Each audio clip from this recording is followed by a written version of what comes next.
Sure. Well, thank you so much for meeting with me. Sure.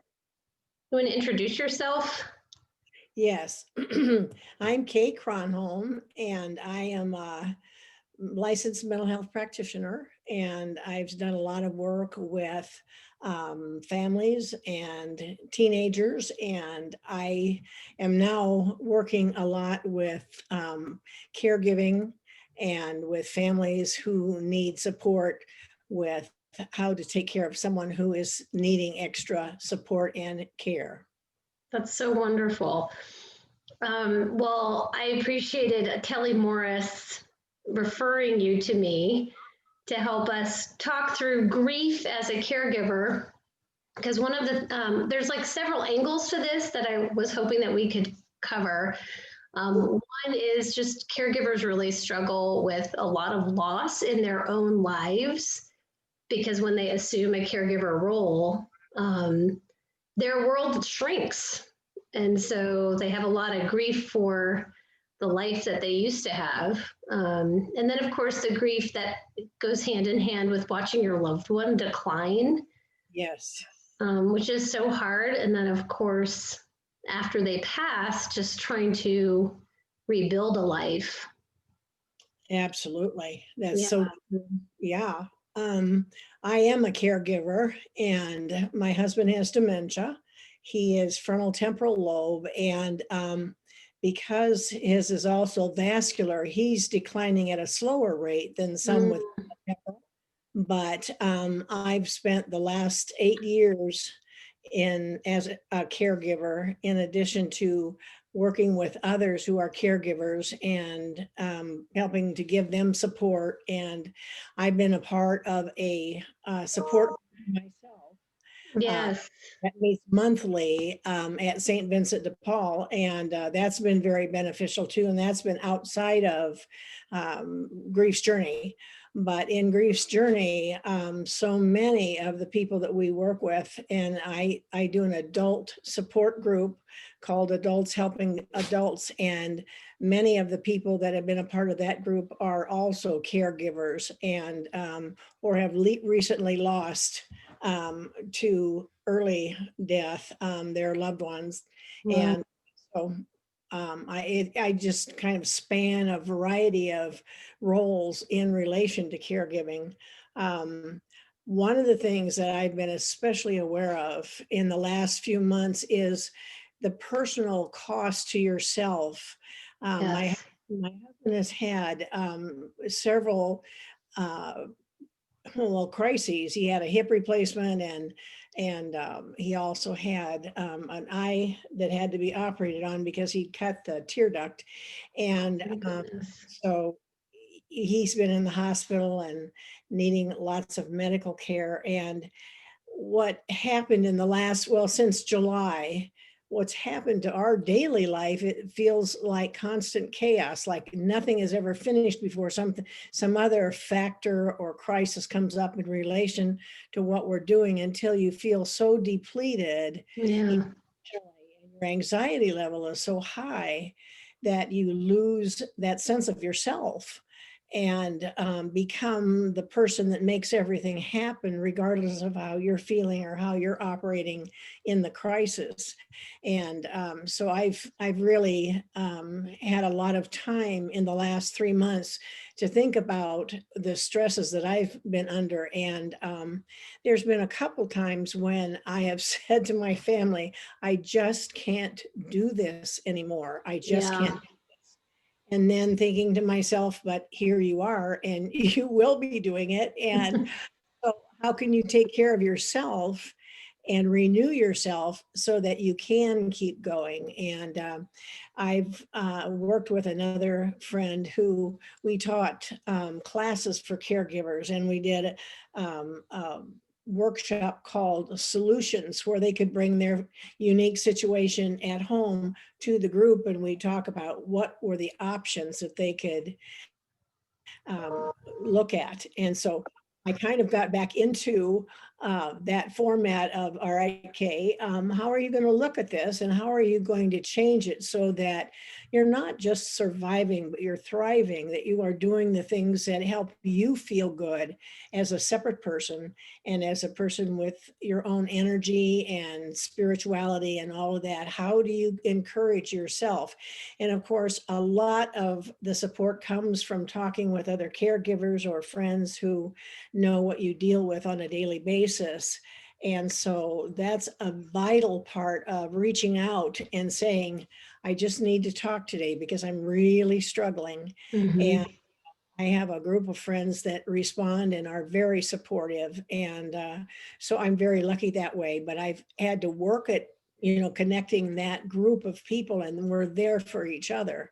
But I think the most difficult part is if the caregiver is not in good shape, nothing's in good shape because so Right. much of it pivots around you and how you organize, how you bring things in or do certain things.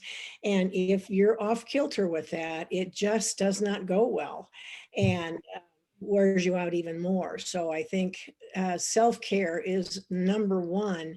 And I think so many caregivers think, oh, I'm fine, I can do this and I can just keep going. And you can't just keep going. You have to have some organized way in which you approach self-care for yourself, especially the sleep that you need to get at night. And I know several of my friends are up with their loved ones during the night because they don't sleep through the night. And so that's particularly taxing, but that's so important. And at Grief's Journey, we've been talking at times about offering just a group for caregivers of all sorts, so that they'd have a resource to come and meet and talk, similar to the support group I've been a part of at another place. Mhm. And so we've talked about what would be needed. And I've suggested that we start with the caregivers rather than with the other people that are involved in the care, because they're the heart of how it starts to operate. And I also think that we have an obligation to support other family members, and give them a sense of themselves also, but you start with the caregiver. Well, I mean, I love how you pointed that out. And I think so many people do forget that if their care of their own self is not being loved and managed, Right. it's impossible to pour from an empty pitcher. Exactly. Yeah. And I think my observation is that frequently people don't identify as caregivers. So maybe they're not tapping into the resources that would be available because they think, well, it's just my husband and or my mom. And I mean, of course I'm gonna help take care of them. Sure. But they don't think about all the resources in the community. And that's one of the good things about, I think, support groups or networks of caregivers, where what happens in ours is everybody has their own experience, but maybe they had something that you're now experiencing. So they think, Mhm. oh, well, here's what I did, and here's the network in the community that you can rely on, and you can also get supplies. And I mean, it just goes on and on, but you have to have that network of people who know, and then the community groups that are available to you. I also think that it helps to have some kind of, I guess, a list or description of some of the pitfalls of being a caregiver. If you're feeling a certain way and you read this sheet and you go, oh my gosh, this describes me, I'm in trouble with Right. every day. And so I think it helps to have something close by that you can refer to when, especially when you start to feel like there's no energy, there's no emotion, you just can't do it. And you just have to really get a hold of it. I think that family members are so crucial. I have two daughters who are extremely helpful and Mhm. have worked with me, and we've put together a lot of stuff for his care. And we have nursing care coming in twice a week now, and we're using the long-term care to help begin to pay for some of that. But when you start stretching those networks and saying, here's what our thing is, and here's 500 other families out there exactly like this that I didn't even know Right. exist. And so I think it opens you up and you say it's okay to ask for help, because we kind of as caregivers think, well, I should handle this and I should be able Right. to keep going. And that's really not possible unless you have some kind of a safety network that really comes through when you need them the most. Well, and I think through all of your experience, you have seen a lot of different family dynamics. Yes. So that can be touchy. That can be choppy waters to navigate. Yeah.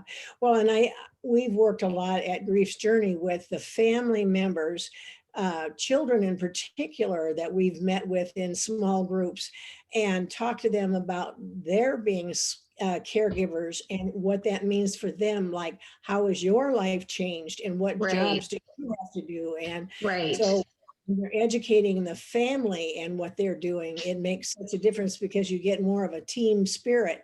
And especially when you get positive feedback from other family members of you're doing such a great job, or thanks for coming over on Thursdays and doing this. This makes such a difference. And, so I think you have to build in a support network for the whole family. Right. Well, and it makes me think of our love languages, how we all have different love languages, and we tend to give our love how we want to receive it. So if you have a family member that's dropping a meal on your porch once a week, but your love language is words of affirmation, Yeah. you just want to hear thank you and you're doing a great job. Yeah, absolutely.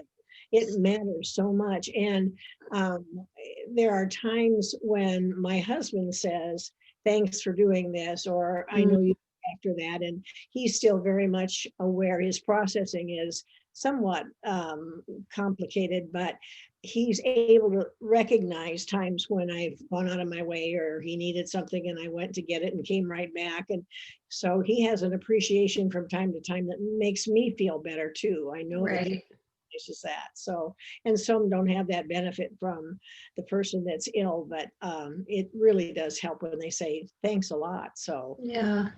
Well, and I think it can be hard to know with other family members how and what to ask for in terms of help. yes, it is hard. So Well, people are saying, I'm here, I want to help, what can I do? And then it's hard to think of things. Do you have a recommendation on how people can play that out more successfully?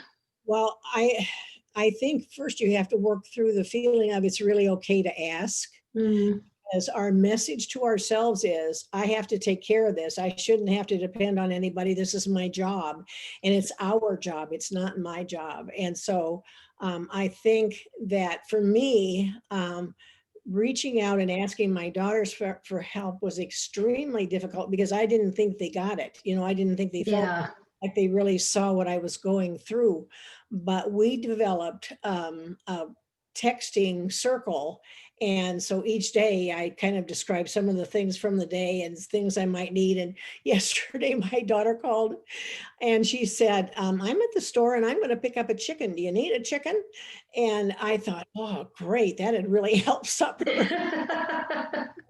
She did that. But, it's the recognition on their part that even the simplest things, if they call and say, hey, how about this, is just a real great gesture and support. So, and there are some great friends who say, how are you doing? And what specifically can I do today to help you?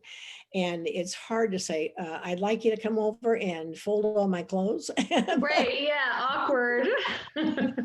But that's exactly what they want to do. They want to do practical things that make a difference. Right. So, and each day is uncertain. You don't know where it's going from here. And so you just take it a day at a time. And I always say to everybody, one day at a time is the way we all live life. So right. they're giving us much like that also. So, you may also have a unique vantage into the grief and loss that the person with dementia or who is experiencing a later stage of aging that they're experiencing. And I don't think we talk about that enough because there's so much loss that's happening as their capacities decline. Yes, and a caregiver is constantly living in anticipatory grief. Every Yes. day has its own grief issues with what you are observing, and the long-term grief is that person won't be here after a while. This will take their life, and so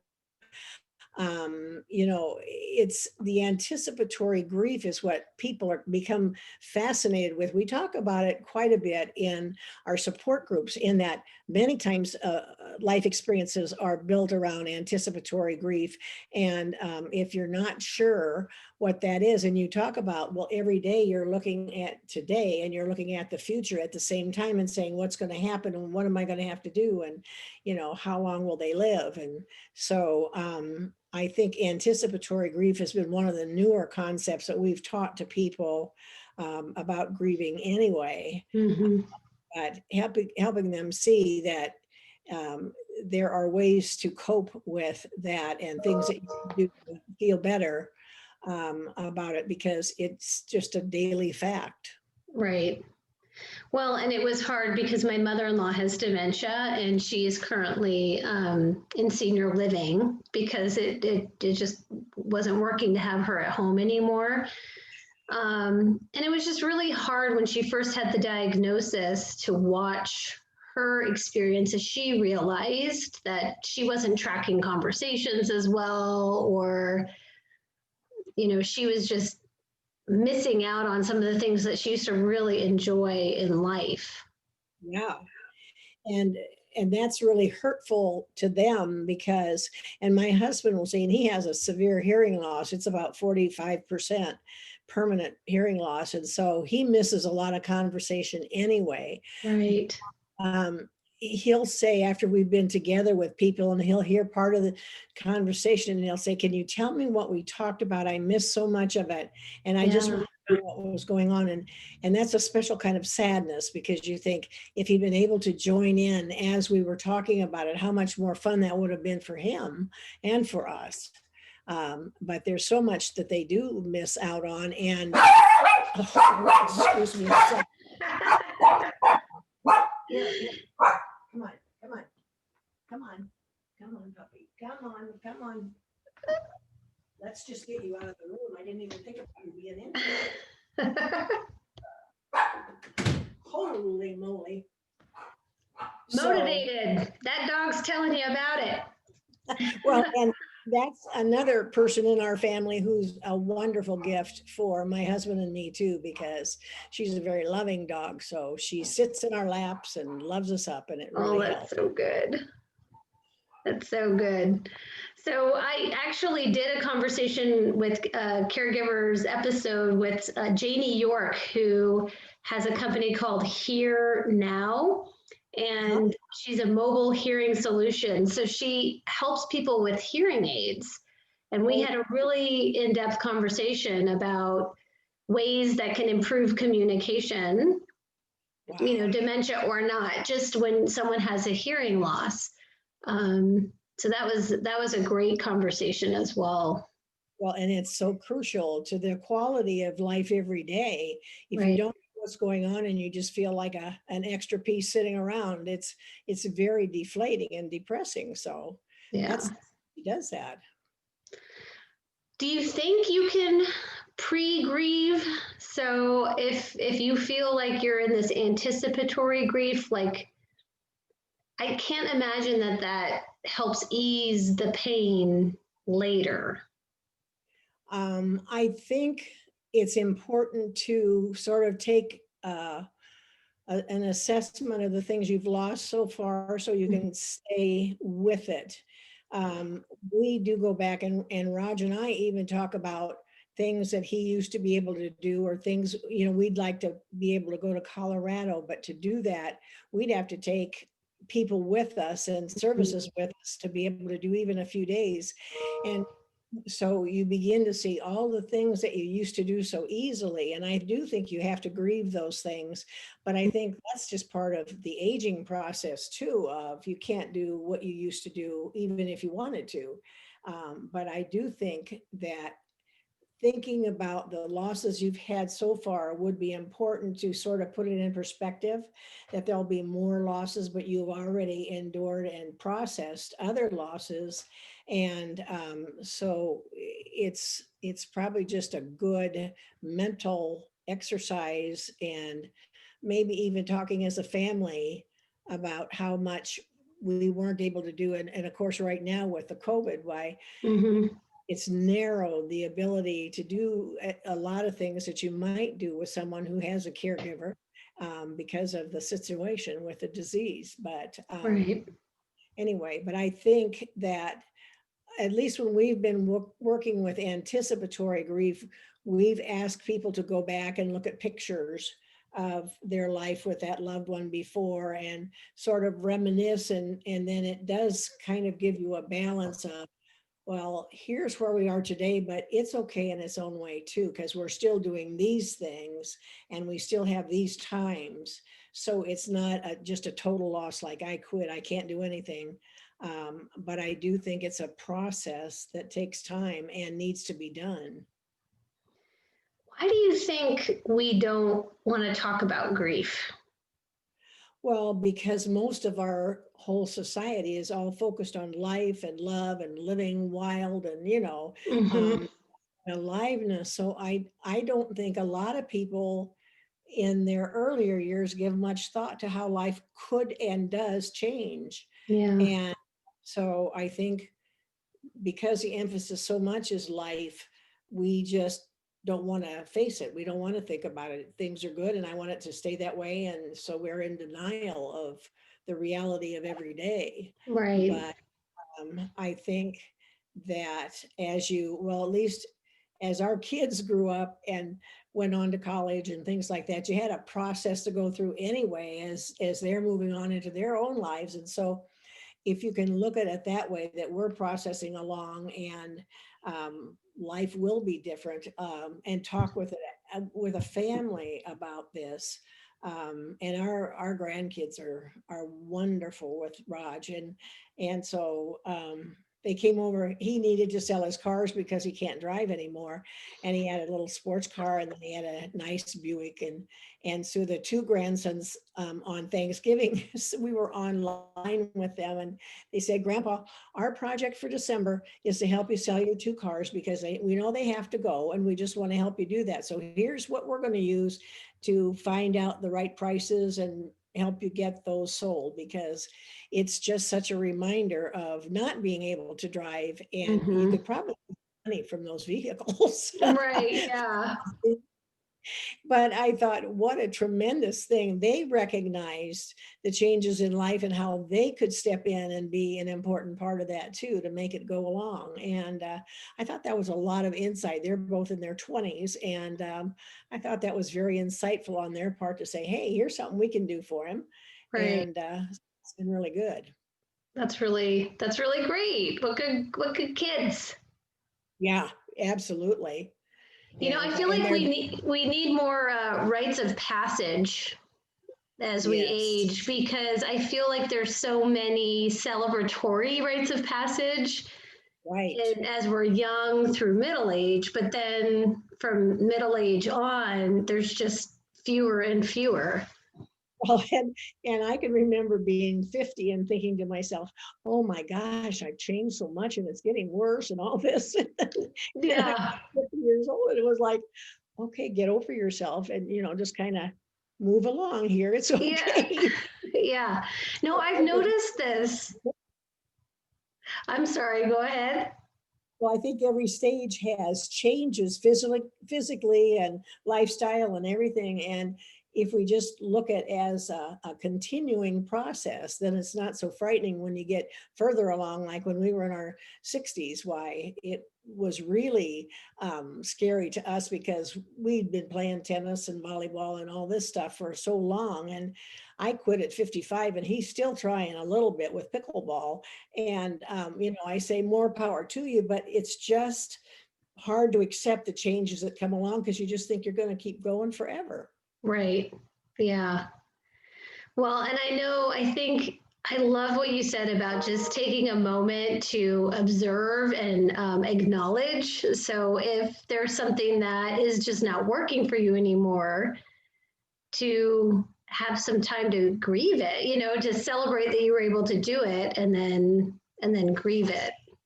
Well, and for him, playing sports games was very, very important.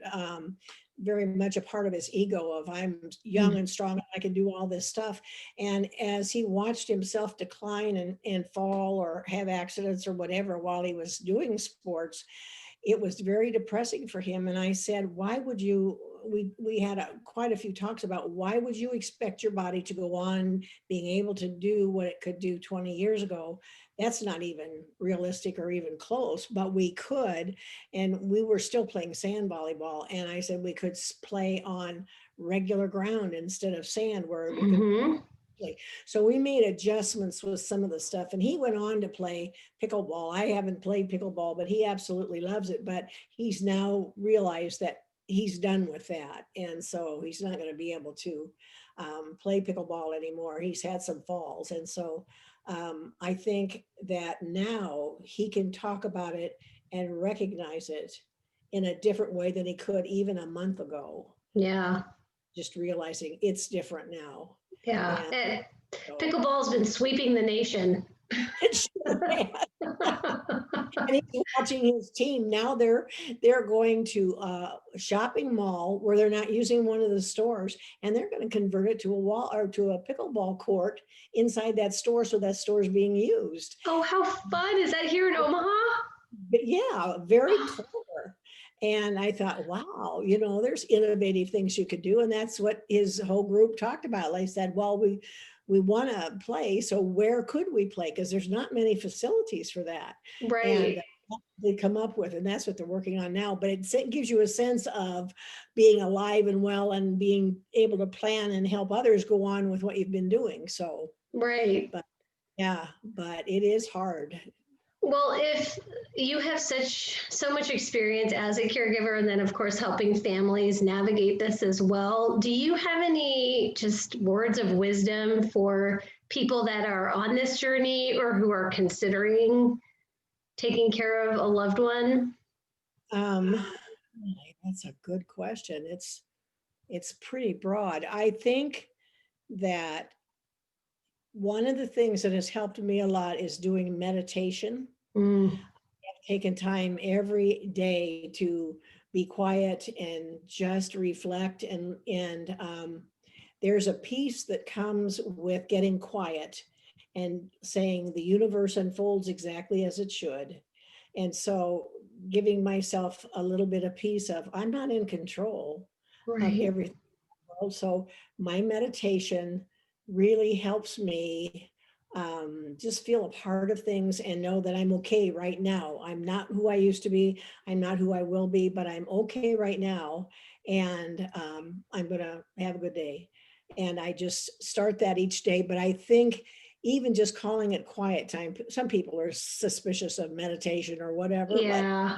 But I think if you just have a quiet time, even 10 or 15 minutes throughout the day where you just sit for a little bit with yourself and do self-talk that says, I am okay. I try to develop a mantra every day or every week that I say, this week, I'm going to enjoy these things. And I've started, the thing that Oprah started so many years ago was at the end of the day, writing down 3 blessings of the day that were yours, not somebody else's, but yours. Yes.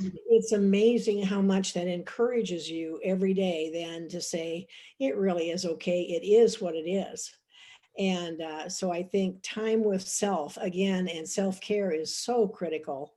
No matter if you're a caregiver or anything else, you really have to be in touch with who you are as best as possible. And I know I have a son-in-law who is so not into feelings and all that stuff. And I just get a big kick out of him because he's gotten into it more and more hanging around us.